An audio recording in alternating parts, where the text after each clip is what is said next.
Have you ever looked at a story and thought, something just doesn't seem right here? Like something's totally up. And you see, that's exactly how many people across the country are feeling about the death of 18-year-old Nolan Xavier Wells. A fine young black man leaves with a group of friends for what was supposed to be a holiday weekend, right? Now, days later, he was found dead. I mean, he was done. But people who were with him actually say that they don't know exactly what happened.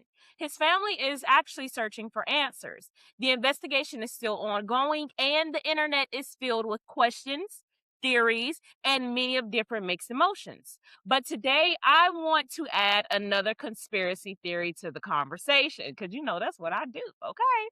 And I want to ask a more important question here.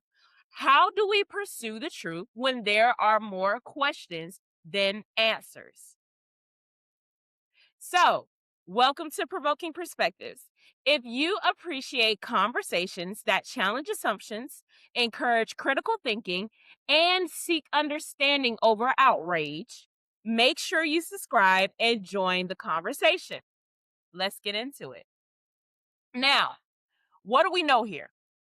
According to publicly reported information, Nolan Wells actually traveled with a group of friends to Horn Island. Now, I've never been to Horn Island, but I heard it's nice. But anyways, back to the subject. Off of the it was Horn Island is actually off of the coast of Gulf, Mississippi during the 4th, and this actually took place during the 4th of July weekend. At some point, Nolan became separated from his group, right? Search efforts were actually followed, and several days later, his body was actually recovered. Since then, investigations have continued working the case. The Wells family has expressed a lot of serious concerns here about what happened during his final hours. Civil rights attorney Ben Crump has joined the family in calling for a thorough, transparent investigation. At this stage, there has been no official determination that a crime occurred and no one has been charged. That's crazy. But the distinction matters. It is important to separate verified facts from actual speculation while actually recognizing the family's right to seek answers. So, why has this story captured so much attention in the public eye? I can tell you why. For many people in the Black community, this story isn't viewed as a simple isolation case. It is viewed through history. You see, history shapes how communities interpret our present day events. Many Black Americans actually remember cases where families have waited months or even years for the answers that they never gotten. They actually remember investigations that were questioned, delayed, or even revisited after new evidence came to light. Now, that history does not prove wrongdoing in this case, but it actually does explain why trust is earned and not assumed here. When many people ask difficult questions, many are responding not only to today's headlines, but also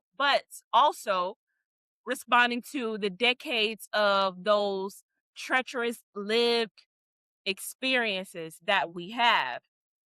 And the question still really matters here. This is where critical thinking becomes so essential, provokers. Questions are not accusations. Questions are not a part of accountability. Among the questions that have been raised publicly are these: what exactly happened during this trip? When did those with Nolan realize that he was actually missing? Where were the emergency services contacted? Were emergency services actually contacted as quickly as they could have been? Or what evidence has investigators already collected? I know that's a common one. Will every witness be interviewed thoroughly? Will the family receive actual complete transparency throughout the entire investigation? These are actual questions investigators, not social media, must answer. As I repeat, these are questions that investigators, not social media, have to answer. Justice requires evidence. It does not require assumptions. So, if you guys want to talk about why does this case resonate, I want you to imagine being a parent. You see, your child leaves for a weekend with their friends, right? And then your child never comes home. Now, I know a lot of you out there be panicking, like they ain't send me no call, they ain't send me no text. I don't know what's going on. That's how my parents were, but touche, touche. Now, wouldn't you want every possible question to be answered as a parent? Wouldn't you want every witness to be interviewed? Wouldn't you expect investigators to leave no stone unturned, as any parent would? Now, most people, regardless of the race, the background, or the answer, would answer yes, as I previously stated. But the desire for answers is universal, right? So now social media comes into play. This is where we discern whether it's helpful or harmful. Social media has actually amplified this case in many ways where that it is impossible, just, things like this was impossible a decade ago. On one hand, public attention can encourage transparency and keep pressure on institutions to communicate openly. And then you have, on the other hand, viral rumors can actually spread faster than those verified facts. They can mislead the public, unfairly implicate individuals, and make it harder for people to distinguish evidence from speculation. And as informed citizens, we have the responsibility to ask difficult questions without turning unverified claims to establish the truth. That balance right there is essential, provokers. Now, here's the lesson to take from all of this. One of the core values of Provoking Perspectives is that leadership actually requires discipline.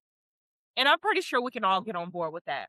Leadership isn't about reacting to every headline.